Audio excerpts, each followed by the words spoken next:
Mall sa Utah, USA biglang sumabog. May nadamay naman kaya mula sa insidente? Ang update po sa balita niyan, aming idedetalye maya-maya.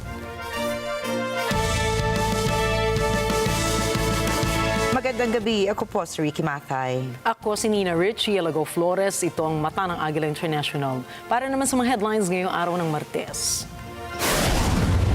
Bilang ng mga Pilipinong walang trabaho, nabawasan noong buwan ng Mayo. Lithuanian Prime Minister Gintautas Palukas bibisita sa Pilipinas. Estados Unidos papatawan ng dagdag taripa ang Japan at South Korea. Israeli Prime Minister Benjamin Netanyahu at US President Donald Trump nagpulong sa White House. At bilang ng mga nasawi sa malawakang pagbaha sa Texas, umabot na sa higit 100.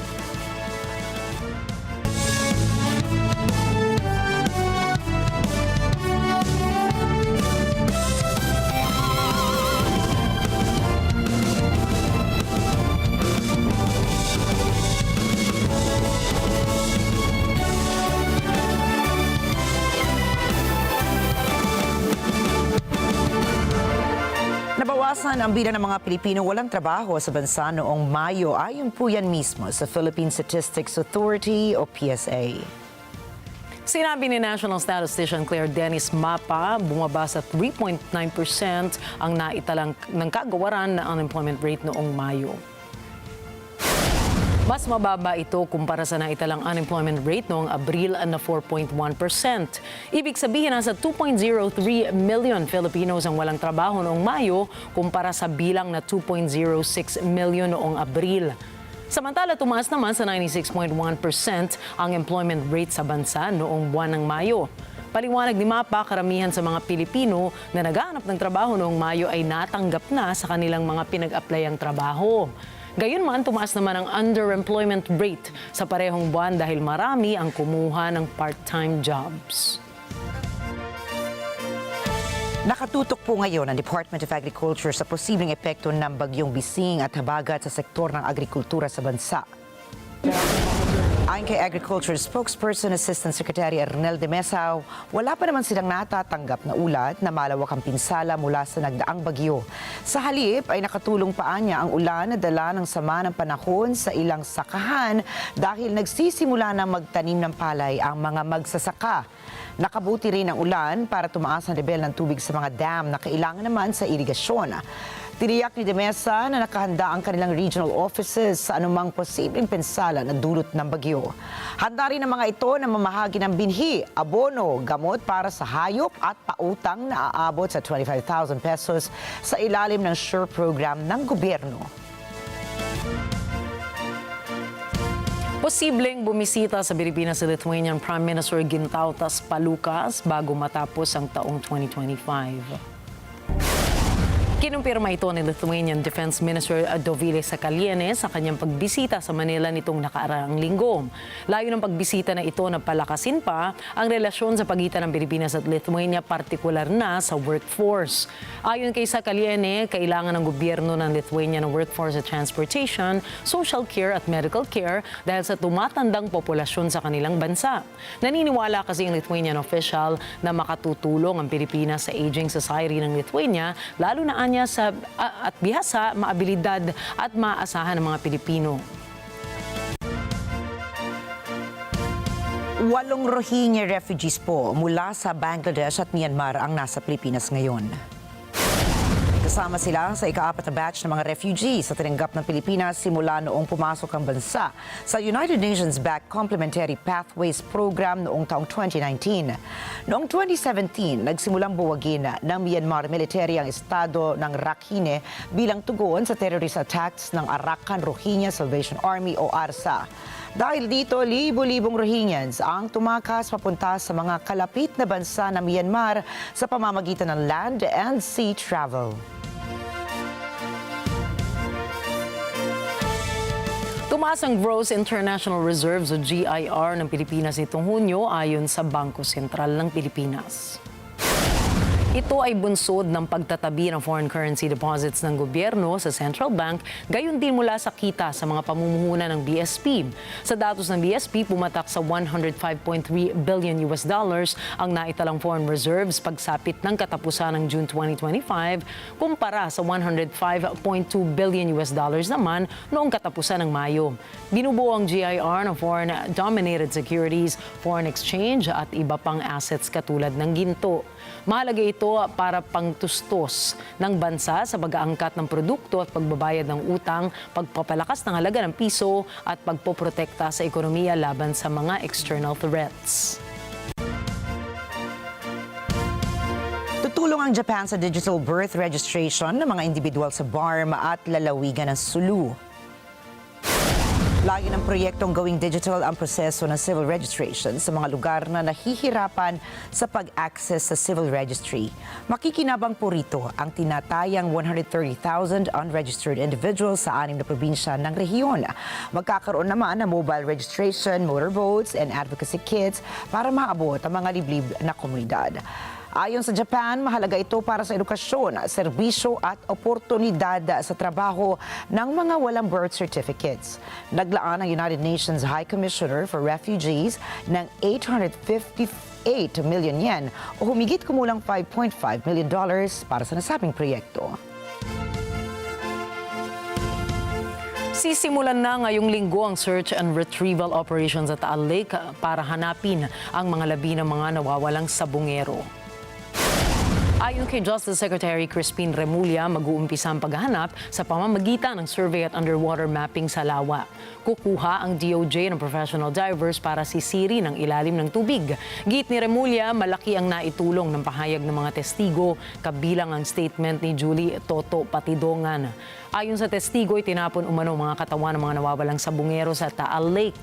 Ang kaso ay umikot sa pagkawala ng 34 na mga sabungero noong 2021 na iniuugnay sa operasyon ng iligal na isabong. Inaasahan na sa susunod na buwan ay tataas po ang singil sa kuryente. Inaprobahan na kasi ng Energy Regulatory Commission o ERC ang taas singil sa transmission charge na 10 centavos kada kilowatt-hour. Ito ay kasunod naman ng desisyon ng komisyon na aprubahan na mahigit 28 billion pesos in recovery ng National Grid Corporation of the Philippines. Samantala, una nang natansya na ngayong buwan ay maaaring magbawas ng singil ang Meralco nang bumaba ang overall pricing sa wholesale electricity spot market.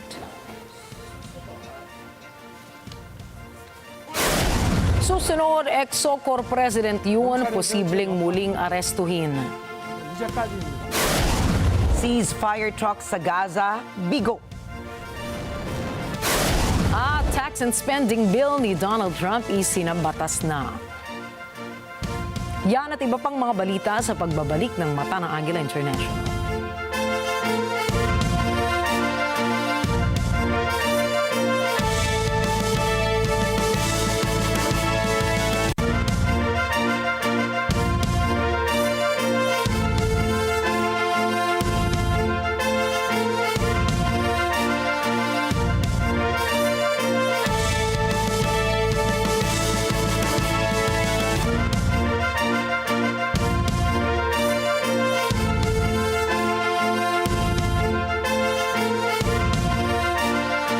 Your way to success? Start with the best. New Era University, where we guide every individual to their natural state of excellence.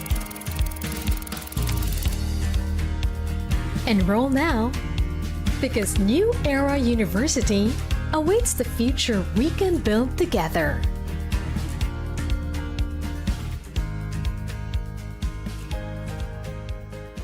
Calling all young, independent, and professional creators. Great news! Cinebata 2025 is extending its deadline.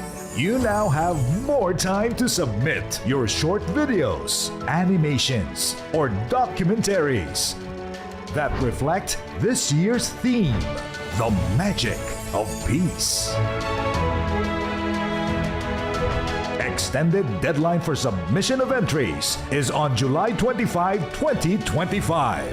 No registration fees required. For details, visit or contact the following.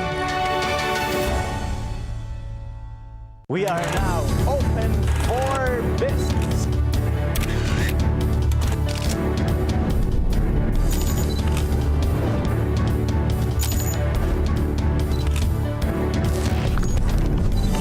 It is a signal to the world.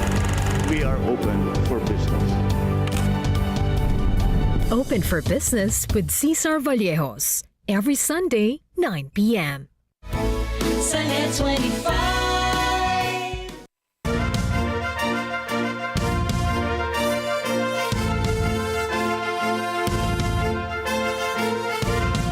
Umabot sa 25% ang taripang ipapataw ni U.S. President Donald Trump sa powerhouse suppliers ng Japan o not Japan at South Korea na magiging epektibo sa August 1. Iginit ni Trump na gusto lamang ng Estados Unidos na maging patas ito. We've talked to most of the countries, and pretty much they've had their way for many, many decades, as you know. And it was time that we just wanted fairness. This is not really equitable from our standpoint because it's just a small token by comparison to the damage that's been done over the years. Gayunman, sinabi ni Trump na bukas pa rin ang kanyang tanggapan kung nais ng mga iba na makipagnegosasyon ukol sa mga taripa. I would say firm, but not 100% firm. If they call up and they say, would like to do something a different way, we're going to be open to that. But essentially, that's the way it is right now. Yeah. Nagbanta rin siya na daragdagan pa ang mga taripa sa oras na magsagawa ng tariff retaliation ng Japan at ang South Korea. Ayon naman kay Japanese Prime Minister Shigeru Ishiba, patuloy na makikipag-usap ang kanyang gobyerno sa Estados Unidos upang mabago ang pasya ni Trump bago sumapit ang August 1. 現時点で日米双方が折り合えない点が残っており、残念ながらこれまで合意に至っておりません。これは日本政府として安易な妥協を避け、求めるべきものは求め、守るべきものは守るべく、厳しい協議を続けてきたからであります。米側との度重なる協議を経て、議論には進展も見られます。その結果、この度の書簡による税率は、トランプ大統領が最近発信した 30% や 35% ではなく、事実上据え置きするものであり、かつ協議の期限を延長するものであります。今般、米国政府がすでに課している追加関税に加え、関税率の引き上げを発表したことは誠に遺憾であります。Sinabi rin ng gobyerno ng South Korea na patuloy itong makikipagnegosasyon sa White House. Posible namang muling maaresto si dating South Korean President Yoon Suk-yeol. Ito ay ipinahayag ng South Korean press matapos ang nakatakdang pagdinig sa Seoul Central District Court upang talakayin ang hiling ng mga special prosecutors na muli itong arestuhin para sa mga kasong abuse of power at obstruction of justice. Ayon po sa korte, ang hiling ay may kaugnayan sa pagdeklara ni Yoon na martial law noong December 2024 at sa pagutos umano nito sa presidential guards na pigilan ng mga otoridad na siya ay arestuhin noong buwan ng Enero. Si Yoon ay pansamantalang nakulong ng 52 days, subalit pinalaya dahil sa teknikalidad sa proseso ng kanyang pagkakaaresto. Mula noon ay sinimulan na ang bagong itinalagang Special Prosecution Team sa ilalim ng pamumuno ngayon ni South Korean President Lee Jae-myung kung saan iniutos nito ang mas malalim na investigasyon sa mga kaso laban kay Yoon. Bukod sa insurrection case, sa kasalukuyan niyang kinakaharap, iniimbestigahan pa rin ang posibilidad ng dagdaga ng mga kaso sa dating presidente. Ayon sa mga ulat, inihain ang kahilingan ng detention warrant dahil sa posibleng pagtakas ni Yoon at panghihimasok sa mga saksi. Mariin namang itiranggi ng kampo ni Yoon ang lahat ng paratang sa kanya. Dapat na raw kalimutan ang mga nuclear missile dahil ayon sa ilang eksperto sa paggawa ng armas, hindi kailangan ng Russiang gumamit ng nuclear missile sa mga laban nito. Simula nang i-anunsyo ni Russian President Vladimir Putin ang Oreshnik missile, maraming mga eksperto sa pakikidigma ang nakapansin sa lakas at pagiging moderno ng medium-range hypersonic missile na ito. Sinubukan ni Putin ang armas na ito sa Yuzhmash facility sa Dnepropetrovsk at halos naging pulbos ang paligid. Batay sa datos at obserbasyon ng mga analysts, isang cluster-type penetrative warhead ang bitbit ng Oreshnik. Babaon muna ang warhead sa isang target o sa lupa pagkatapos ay sasabog ito ng malakas. Kaya siguradong wasak at walang matitira sa isang paligid. Wala pang international treaty na nagbabawal sa paggamit ng Oreshnik missile ng Russia. Hindi naman daw kasi ito pwedeng maibilang na nuclear weapon dahil isa itong non-nuclear strategic ballistic missile. Kaya wala pa raw malalabag o nanlalabag na nuclear arms treaty ang Moscow. Natagpo ang patay ang sinibak na cabinet official ni Russian President Vladimir Putin. Ayon sa investigative committee, nakita ng mga otoridad ang bangkay ni Russian Transport Minister Roman Starovoyt ilang oras lamang matapos siya ay bawian ng pwesto ng gobyerno. Ayon kay Kremlin spokesperson Dmitry Peskov, tinanggal sa pwesto si Starovoyt dahil sa umano'y lack of trust. Bago maging transport minister ay nagsilbi si Starovoyt bilang governor ng Southern Kursk region kung saan napilitan itong abandonahin ang kanyang pwesto matapos ang surprise incursion sa Kursk. Iniulat naman sa media na sangkot si Starovoyt sa isang investigasyon ukol sa embezzlement of funds. Nagpapatuloy pa rin ang isinasagawang investigasyon ng mga otoridad ukol sa insidente. Itinalaga naman ni Vladimir Putin bilang acting transport minister si Andrei Nikitina para pagsilbihan ang pwestong iniwan ni Starovoyt. Хочу предложить вам сделать еще один шаг вперед по вашей карьерной лестнице и поработать в качестве исполняющего обязанности министра транспорта Российской Федерации. Председатель правительства высоко оценивает ваши деловые качества, личные и результаты, которых вы добиваетесь в достаточно короткие сроки. Намерен внести вашу кандидатуру в Государственную Думу, и в случае, если депутаты поддержат, то и я, в свою очередь. Значит, честь и ответственность для меня. Я приложу абсолютно все усилия для того, чтобы наша транспортная отрасль развивалась не просто опережающими темпами. Мы самая большая страна в мире, и у нас должна быть самая эффективная транспортная система. Это нужно это нашей экономике, нашим людям, и готов работать с полной отдачей. Хорошо. Sa pangatlong pagkakataon ay tinanggap ni U.S. President Donald Trump si Israeli Prime Minister Benjamin Netanyahu sa White House. וההזדמנות היא להרחיב את מעגל השלום הרבה מעבר למה שיכולנו לדמיין קודם לכן. אנחנו כבר שינינו את פני המזרח התיכון לבלי הכר, ויש לנו הזדמנות ויכולת לשנות אותו עוד יותר ולהביא עתיד גדול למדינת ישראל ולעם ישראל במזרח התיכון כולו. פועלים להשיג את העסקה הזאת שמדובר עליה בתנאים שאנחנו הסכמנו לה. שלחתי צוות למשא ומתן עם הנחיות ברורות, ואני חושב שהשיחה עם הנשיא טראמפ יכולה בהחלט לעזור לקדם את התוצאה הזאת שכולנו מייחלים לה. תודה רבה לכם. I think we're close to a deal on Gaza. We could have it this week. I think there's a good chance we have a deal with Hamas during the week, during the coming week, pertaining to quite a few of the hostages. Yeah. You know, we've gotten a lot of the hostages out, but pertaining to the remaining hostages, quite a few of them will be coming out. We think we'll have that done this week. Inihayag naman ng presidente ang kanyang kumpiyansa na magiging abot kamay na ang isang ceasefire at hostage deal sa pagitan ng Israel at Hamas na magsisilbing wakas sa halos 21 buwang kaguluhan sa Gaza. Pinag-usapan din ng dalawang pinuno ng Estado, mga third countries, na posibleng magkupkop sa mga Palestinong nagnanais lumisan sa Gaza.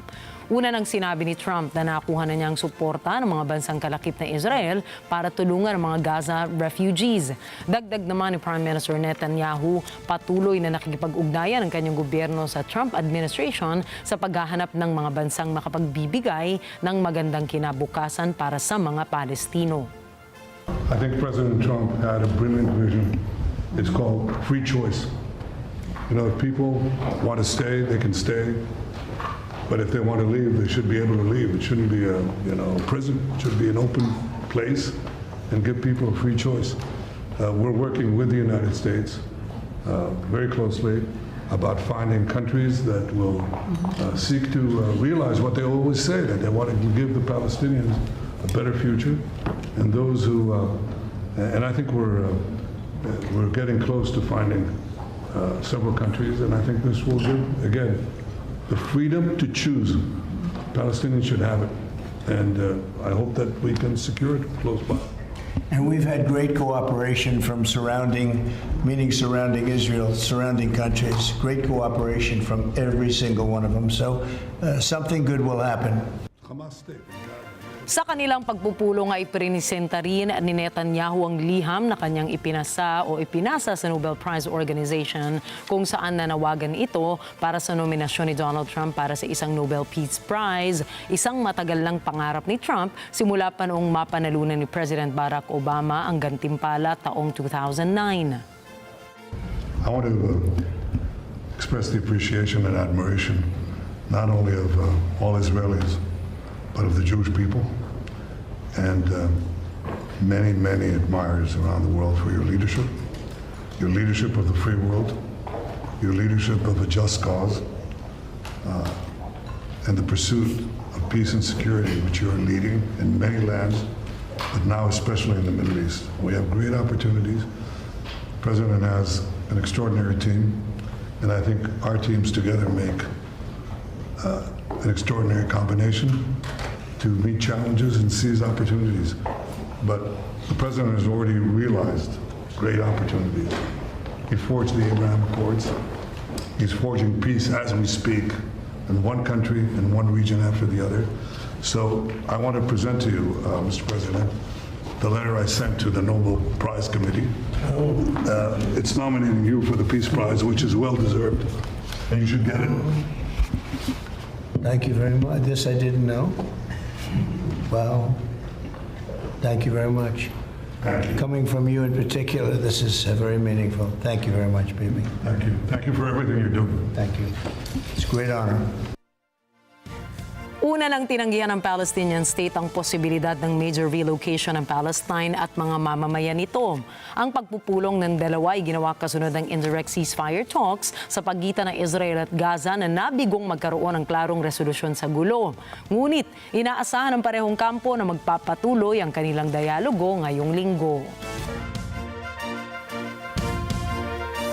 Wala namang napagkasunduan at tigil putukan sa unang round ng ceasefire talk sa pagitan ng Israel at Hamas sa Doha, Qatar. Ayon sa dalawang Palestinian officials, walang otoridad ang Israeli delegation para magpasa ng isang final decision. Sa kabila naman ito, nanindigan pa rin ang Hamas sa magkakaroon ng tigil-putukan at pag-atras mula sa mga Israeli troops. Iniulat ng mga ospital sa Gaza na hindi bababa sa 38 katao ang nasawi sa panibagong airstrike ng Israel sa loob ng teritoryo. Ayon po sa Israeli Defense Forces, sinalakay nito ang nasa 130 Hamas targets sa loob ng 24 oras at umabot na sa higit 57,000 ang kabuuang bilang ng mga nasawi sa Gaza. Sa Kenya, pinaputukan ng Nairobi Police ang grupo ng mga demonstrador na sumama sa ika-35 anibersaryo ng pro-democracy rallies sa bansa. Ayon sa mga otoridad, 11 katao ang namatay sa insidente. Narito ang report ni Kathleen Gao. Dahil sa pagkamatay ng blogger at teacher na si Albert Ojang sa kustodya ng pulis noong isang buwan, lalong lumakas ang mga protesta at nanangalit ang mga demonstrador laban sa mga otoridad. Unang nagsimula ang mga protestang pinangungunahan ng mga kabataan noong isang taon dahil naman sa pagtaas ng buwis. Mula noong lumawak na ng lumawak ang mga demonstrasyon kabilang ang isyu tulad ng police brutality, korupsyon at mga hindi maipaliwanag na pagkawala ng mga kritiko ng gobyerno. Ayon kay dating Prime Minister Raila Odinga, kailangan tugunan na ang isyu ukol sa kapulisan. Your rogue police force that shoots people with impunity And this is a post that we inherited from the colonialists.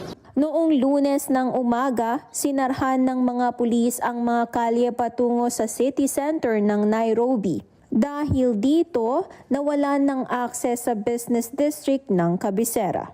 Kinahapunan, gumamit ng tear gas at water cannons ang mga pulis upang buwagin ang daan-daang mga demonstrador na papalapit sa kabayanan ng Nairobi.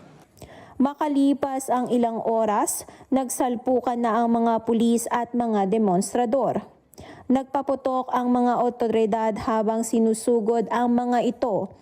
Ayon kay Udinga, panahon na upang managot ang gobyerno. We must end impunity and corruption within our three arms of government.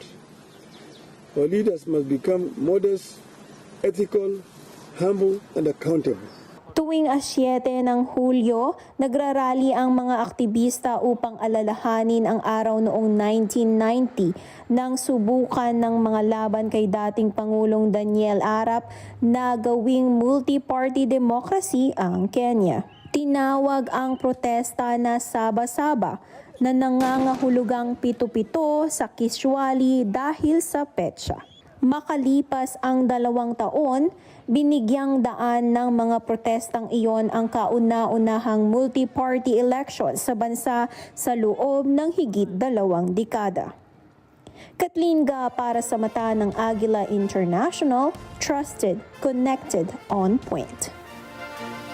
Binatikos naman ni Brazilian President Luiz Inácio Lula da Silva ang patuloy na pagbanta ni Trump na taasan ang kanyang tariff rates sa mga bansa. Então, os BRICS, que não nasceu para afrontar ninguém, os BRICS apenas é um outro modelo, um outro modo de fazer política. O mundo precisa encontrar um jeito de que a nossa relação comercial não precise passar pelo dólar. Sa kanyang talumpati sa BRICS Summit ay hindi nag-atubili si Brazilian President Lula da Silva sa kanyang pagbatiko sa tariff drama na pinapairal ni US President Donald Trump laban sa mga bansa. Tinawag niya itong irresponsible para sa isang pinuno ng Estado dahil hindi nito iniisip ang magiging pinsala nito sa relasyon ng Estados Unidos sa ibang mga bansa.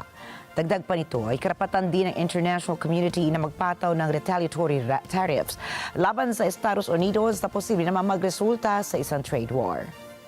Não queremos imperador. Nós somos países soberanos. Se ele achar que ele pode taxar, os países têm o direito de taxar também. Existe a lei da reciprocidade. Eu acho muito equivocado e muito irresponsável um presidente ficar ameaçando os outros em redes digitais. Sinceramente, tem outras coisas e outros fóruns para um presidente de um país do tamanho dos Estados Unidos falar com outros países. Kasunod ito ng pag-anunsyo ni Trump kasabay ng pagpapadala nito ng liham sa mga bansa ukol sa tariff policy na balak niya magpataw ng karagdagang 10% taripa sa mga bansang kaalyado ng BRICS Alliance. Formal na nabuo ang BRICS Alliance noong taong 2009 sa pagsasama-sama ng Brazil, Russia, India, China, South Africa para kalabanin ang monopolya ng Western countries sa global market. Simula noon ay sumali na rin ang Egypt, Ethiopia, Indonesia, Iran, Turkey, United Arab Emirates at Saudi Arabia. Kasalukuyang nag-a-apply na sumali ang mga bansang Bolivia, Nigeria, Cuba, Kazakhstan, Malaysia, Thailand, Vietnam at Uganda. Itutuloy ni US President Donald Trump ang pagsusupply ng mga armas pandigma sa Ukraine ngayong mas tumitindi na ang mga pag-atake ng Moscow sa Kiev. We're going to send some more weapons. We have to. They have to be able to defend themselves. They're getting hit very hard now.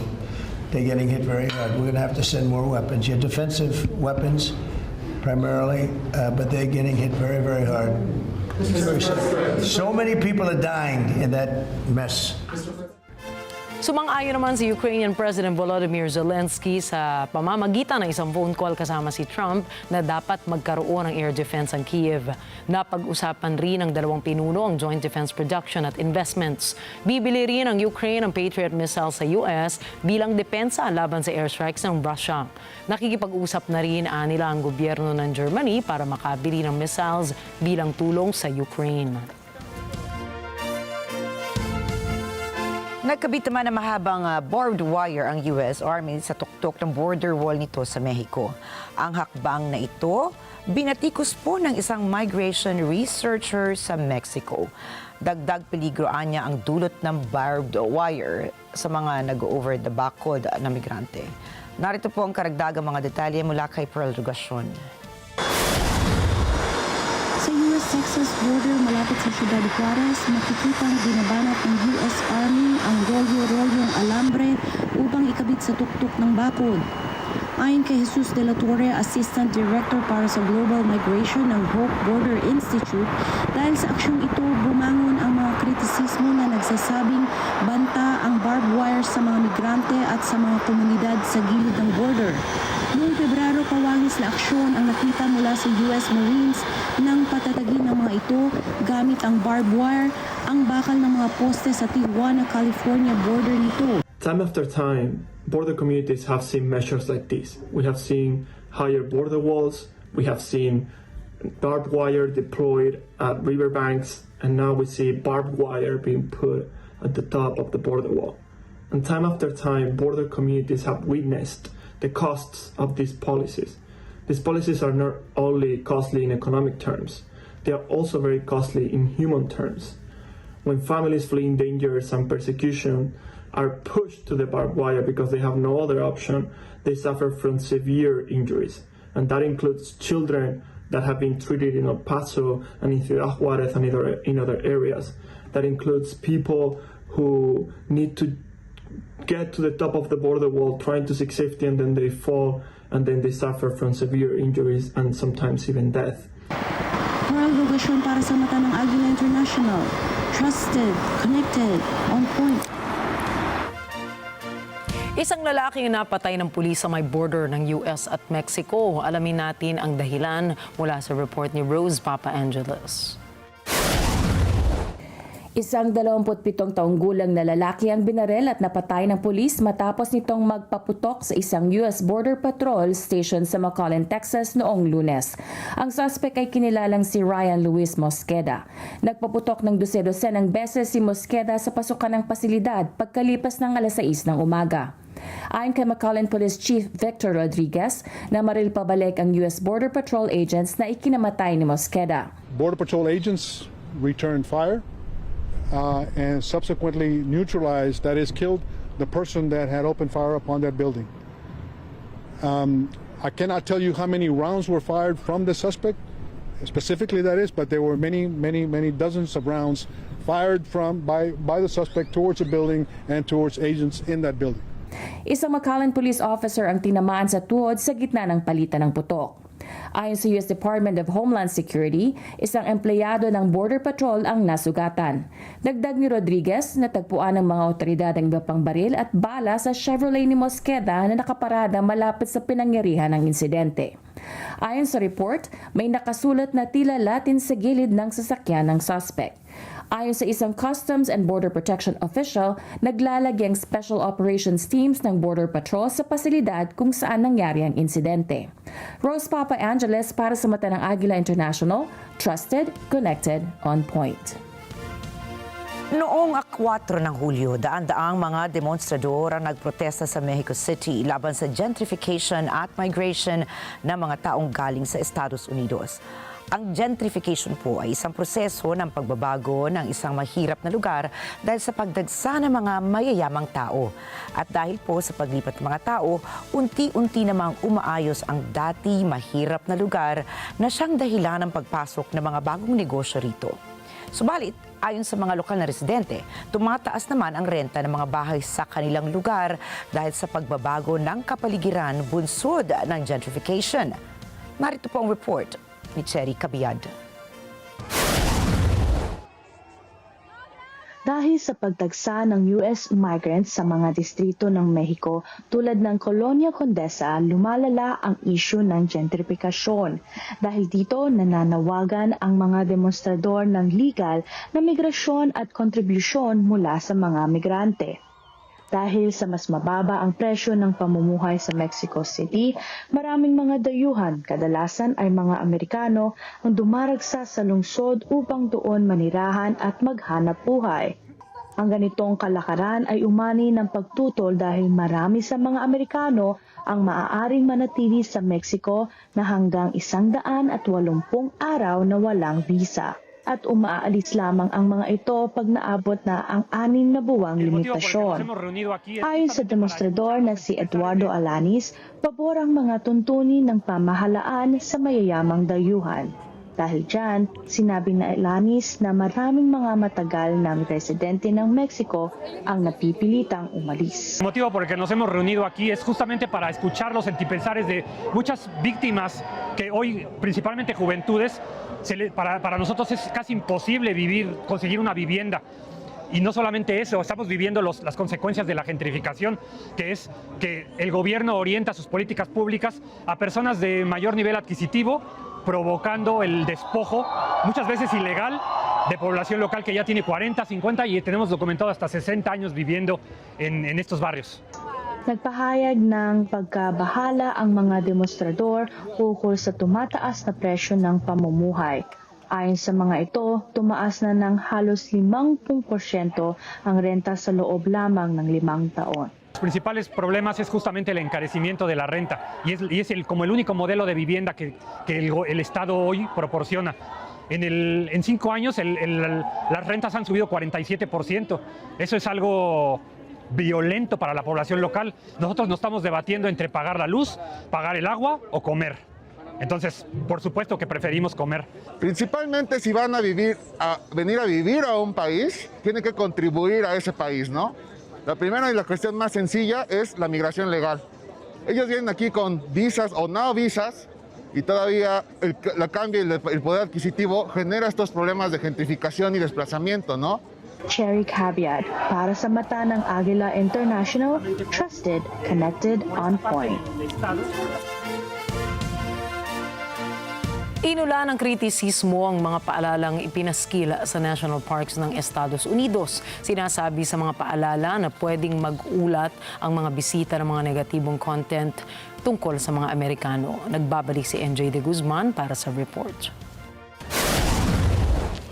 Ang mga paalalang nakapaskel ngayon sa National Parks ng Estados Unidos ay batay sa isang direktibang inisyo ng administrasyon ni Pangulong Donald Trump ngayong buwan. Iniuutos ng direktiba sa Park Service na magpaskel ng mga paalala para sa mga bisita ng parke na i-report ang anumang content na sa tingin nila ay nakasisira sa imahe ng mga Amerikano. Dahil dito, nabahala ang conservationists ukol sa kakayahan ng mga parking ikwento ang tunay na kasaysayan ng Amerika. In Yosemite National Park and national parks across the nation, we are seeing signs put up that are asking the public or the visitors to the park to report history, signage, and exhibits on history that portray Americans living or dead in kind of this negative light. Personally, it's a little alarming to hear and see these. It puts me on edge in my own job when I see someone taking a picture or videotaping in our building, our exhibits.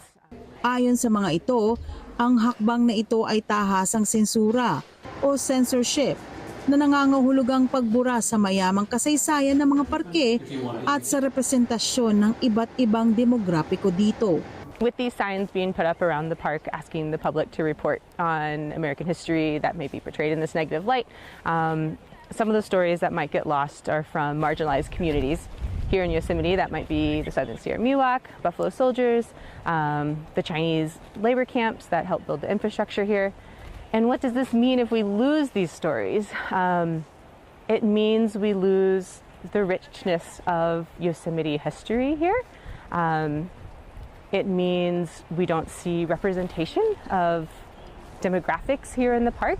The signs and the secretarial order around the way that we represent the stories of national parks lands to me as censorship, to be honest. I think that one of the things that's wonderful about national parks is that we're constantly looking at our own history to better understand the stories that we hold. We hold the stories of all Americans, including those that lived here for the thousands of years before the United States of America even existed. And to not be able to revisit those stories and better understand the mistakes that we have made and the things that we have done that we want to make sure that we don't repeat strikes me as a terrible idea. Kinu-question nila ang silbi ng nakapaskel na mga paalala. You know, the story of Yosemite is also one of genocide and removal, where the Mariposa Battalion came and slaughtered the Awanichi people. And I think that it's really important for us to understand whose land this is, not just that it's a national park, but it's also people's home. Pagkadismaya ang nararamdaman ng mga ito sa sitwasyong kinakaharap ngayon ng national parks. I think it's a continuation of DEI and further not acknowledging indigenous peoples and people of color that have a large part of the history, or involved in the history of these national parks. A lot of the national parks involve or are built on or were formed due to some sort of negative history that we have, and they're supposed to be a learning experience for us so that we learn about things that we did in the past and hopefully learn from them and not repeat those same mistakes. NJ De Guzman para sa mata ng Agila International, trusted, connected, on point.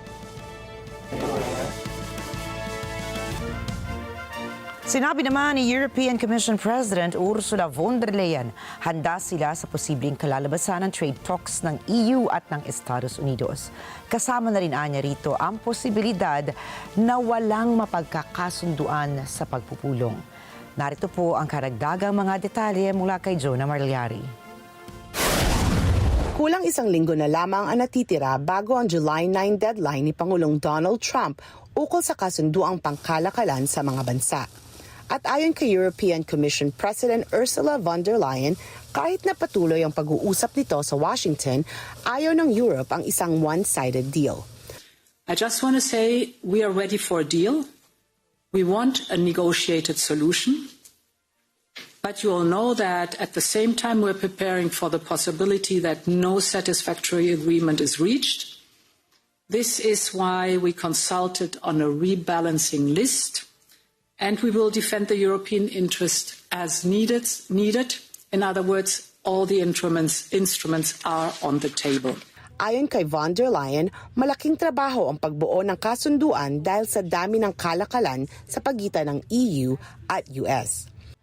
Anya, kailangang ayusin ang mga detalye matapos lagdaan ang paunang kasunduan. Indeed, what we are aiming at is an agreement in principle. Because, such a volume in 90 days, an agreement in detail, impossible. An agreement in principle, that is also what the UK did, and as far as I'm informed... Samantala, sinabi ni Trump na didesisyonan niya ang tariff rate sa mga bansang walang naabot na kasunduang pangkalakalan sa 9 ng Hulyo. Jonna Malari para sa mata ng Agila International, trusted, connected, on point. Nilagdaan at isinabatas ni US President Donald Trump ang kanyang signature legislation na tinawag niyang One Big Beautiful Bill. Naganap ang paglalagda noong Biyernes sa isang seremonya para sa Independence Day ng Estados Unidos. Si Rosel Feria para sa detalye. Bida sa White House ang malawakang tax and spending bill ni Pangulong Donald Trump noong Biyernes, araw ng kalayaan ng Estados Unidos. Habang pumapahimpapawid ang military jets na pinapanood ng daan-daang mga taga-suporta, isinabatas ng Pangulo ang bill isang araw matapos aprubahan ito ng Republican-controlled House of Representatives. Ibinida ni Trump ang malawakang bill sa gitna ng tuligsang ang makikinabang lamang dito ay mayayaman, habang ang mananagot ay pangkaraniwang mga Amerikano. What we've done is put everything into one bill. It's never happened before. It's the biggest bill of its type in history. We've never had anything like that before. Nothing like that they thought would be possible to get passed. And actually, I liked it because we had so much in there that no matter who you are, there was something in that bill that would make your congressman or your senator or your congresswoman, much more importantly, raise their hand and support. Tinutulan ng Democrats at maging ng ilang Republicans ang bill sa dahilang loloboan nila ang pambansang utang at kakalasin ang mahalagang programa ng gobyerno. Sa isang debate, nagbabala si Democratic House Leader Hakeem Jeffries na pipinsalain ng bill ang healthcare ng bansa. Gentleman's recognized. This bill represents the largest cut to Medicaid in American history. It will devastate vulnerable populations all across America. Subalit binasura ni Trump ang mga argumentong ito. Noong selebrasyon ng Independence Day, inakusahan ng Pangulo ang Democrats ng pagkakalat ng takot. So they've developed, and this is according to the news media, they've developed a standard line, and we can't let them get away with it. Oh, it's dangerous. Oh, everybody's going to die. It's actually just the opposite. Everybody's going to live. This is just the opposite. And I just want you to know, if you see anything negative put out by Democrats, it's all a con job. Ilang distansya lamang ang layo mula sa selebrasyon sa White House, hindi nagpaawat ang mga demonstrador na laban sa batas na ito. Duse-dusena ang nagrally malapit sa Washington Monument. Ayon kay political science professor Stephen Webster, ibinenta ni na Trump at mga taga-suporta nito ang bill gamit ang mga positibo lamang at hindi ang mga negatibong epekto nito.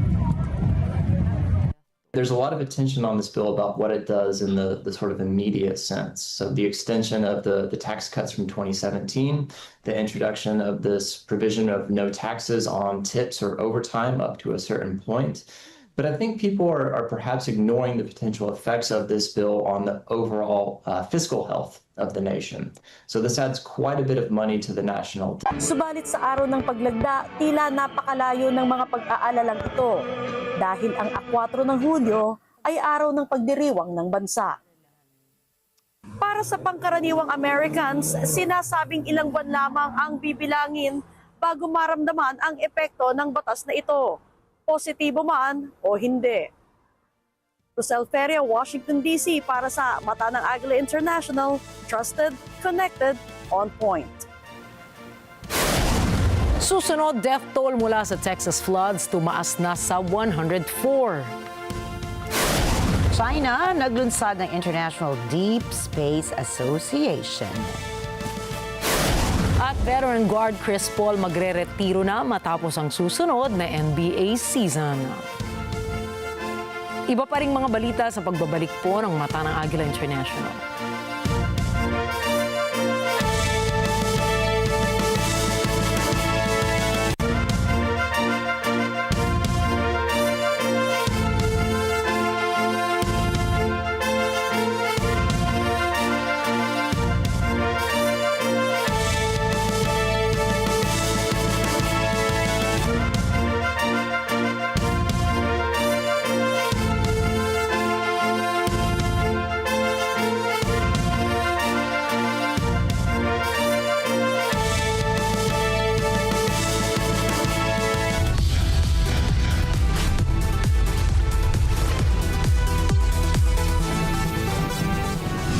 Kasulukuyang henerasyon, marami na ang nag-viral.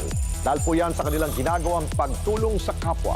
Pero mas marami ang tumutulong kahit walang nakakakita. Kaya naman kung ikaw ay may kilala na grupo o individual na may natatanging pagresponde sa lipunan at maging sa kalikasan, mag-text lamang sa 0915-415-1035 o mag-email sa responde@net25.com at magpadala ng mensahe sa ating Facebook page at NET25 TV. Baka kayo na ang susunod nating Certified Key Responder. Let's net together sa NET25. Sa NET25.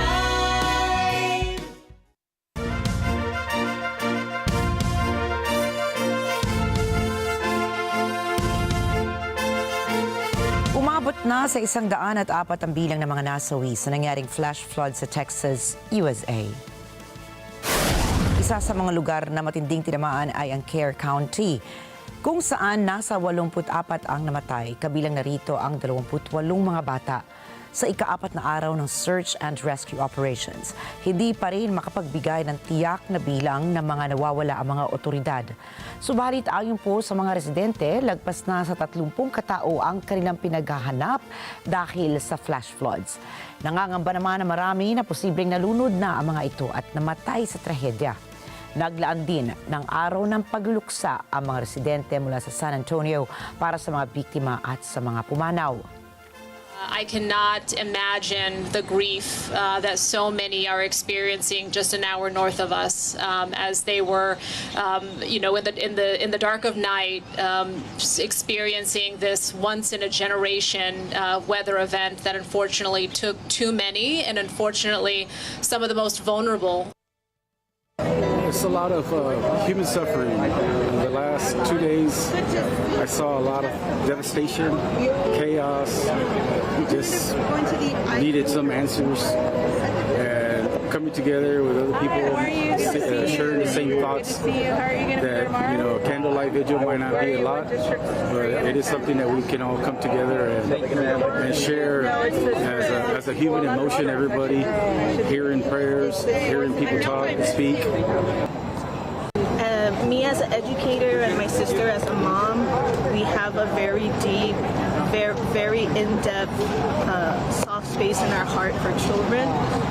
I work for children. I've seen generations of my students grow, and I just wish that all children had the opportunity to grow too. And so that's what we're here for. We protect all children just as we protect our own. I don't think that I can properly empathize with what some of the parents are going through, what those who are lost in that way might have experienced. It feels really sad. It's really sad. Nakuna ng video ng isang nakasaksi ang malaking pagsabog ng isang strip mall sa Harriman, Utah. Makikita rito ang itim na usok mula sa likod ng mga gusali at ilang sandali lamang, isang malakas na pagsabog ang narinig. Nagliparan din ang mga debris sa paligid. Agad na pinalikas ng Harriman Police Department ang mga residente sa lugar dahil sa posibleng gas leak. Di kalaunan na kumpirma rin ng mga responding otoridad na isang kotse nga ang sumalpok sa gusali na naging sanhi ng pagsabog at sunog sa mall. Nasawi naman ang isang 53-year-old na lalaki sa Malaysia matapos itong mahulog sa isang ilog sa Curling. Sa pool sa CCTV, ang kakaibang dahilan ng pagkamatay ng biktima. Sa video, makikita po na daraan ang biktima sakay na motorsiklo sa isang tulay nang nataong nasipa siya ng nakatayong baka roon. Dito na siya natumba at ang masaklap ay nakulog pa siya mula sa tulay. Mapapansin din na tumakbo pa ang hayop na parang may tinakasang krimen. Ayon naman sa Hulu Selangor District Police, natagpuan ng isang manggagawa ang biktima na walang malay malapit sa isang oil palm plantation. Sinubukan pang dalhin sa pagamutan ang biktima, subalit namatay rin ito sa gitna ng biyahe. Batay sa otopsiya, severe traumatic brain injury ang ikinamatay ng biktima mula na rin sa mataas na lugar na kanyang pinaghulugan.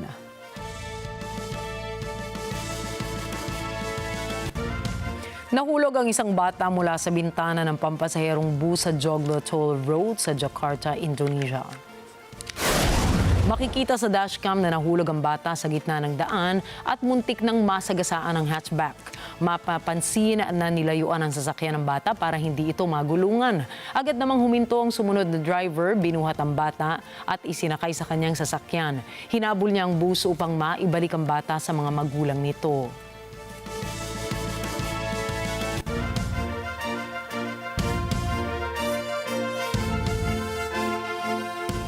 Samantala, nakaligtas naman po ang 3 taong gulang na bata matapos pumailalim sa isang SUV sa India.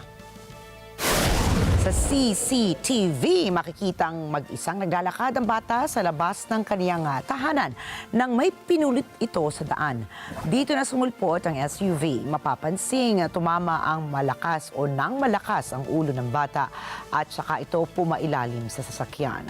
Buti na lamang napansin ng driver na may tila nasagasaan ito at inihinto ang kotse. Nakita naman po ng nanay ang insidente at hindi nag-atubiling kunin ang bata sa ilalim ng SUV. Ayon sa report, hindi nagtamo ng anumang galos ang bata.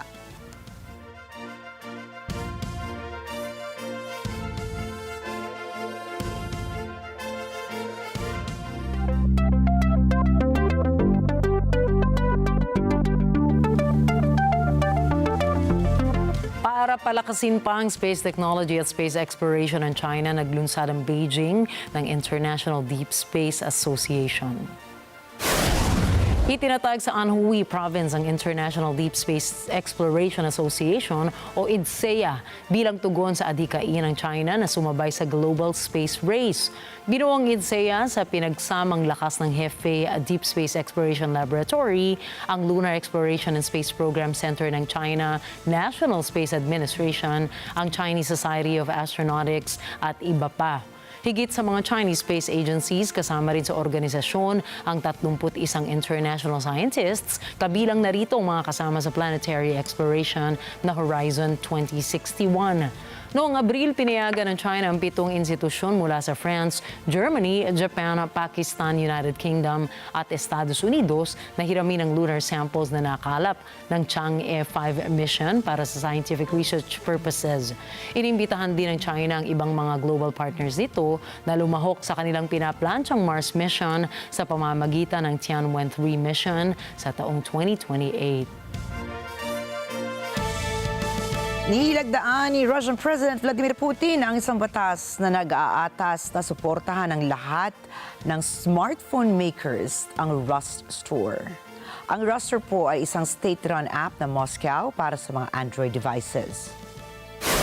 Naisip Putin na tuluyang alisin ang mga Apple Store sa Russia dahil sa pagiging limitado umano nito. Kilala ang Apple Store na strict software restrictions nito kaya limitado ang payments, search, updates o settings ng Apple gadgets.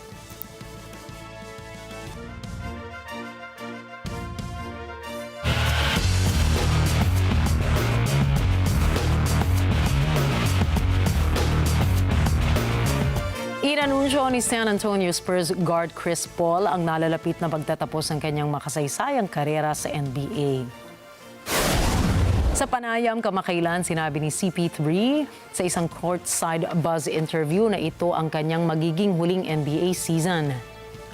So, how much longer do you intend to play? At the most, a year. You know, I just finished my 20th season, which is a blessing in itself. Yeah. Pinatunayan niya sa kanyang basketball career ang kanyang mentality at discipline sa court, hindi lamang sa puntos, kundi sa puso. Kasabay nito ang pagkamit niya ng 12-time NBA All-Star, 2-time Olympic gold medals, at pumangalawa sa all-time assists at steals. Wala mang singsing, ang kanyang legacy ay hindi mabubura at maraming henerasyon ang nahubog sa kanyang galing. Samantala, inanunsyo ng New York Knicks ang pagpirma ni Mike Brown bilang bagong head coach ng koponan. Mula sa kanyang long-time history of coaching accomplishments, napili siya ng New York na inaasahang magpapadala sa kanila sa susunod na NBA championship. Kabilang rito ang kanyang parangal sa pagdala ng Cleveland Cavaliers sa NBA Finals noong 2007, nanalo ng NBA Coach of the Year noong 2009 at 2022. Pangungunahan ni World Rank number 4 EJ Obiena ang unang world-class pole vault event sa Pilipinas na gaganapin ngayong Setyembre. Inaasahang sasali ang mga mahuhusay at sikat na pole vaulters sa mundo dahil sanction ang competition na ito ng World Athletics. Meron din pong nakatayang ranking points and cash prizes. Samantala, sasabak din si Obiena sa Southeast Asian Games na gaganapin naman sa Thailand.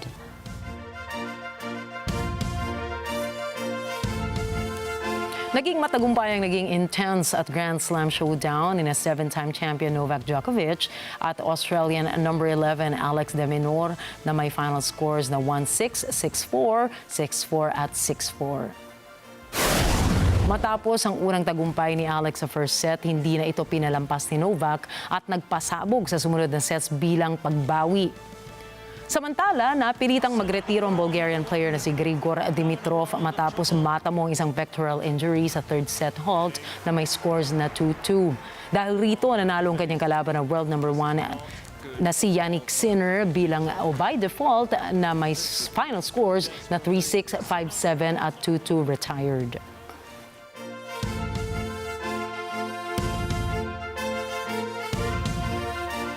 At narito po kami para maghatid ng balita sa anumang dako ng mundo. Magandang gabi. Ako po muli si Rikki Mathay.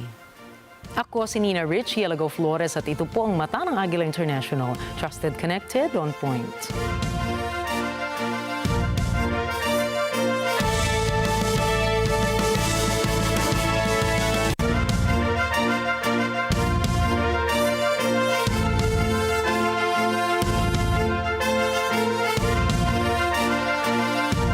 This program is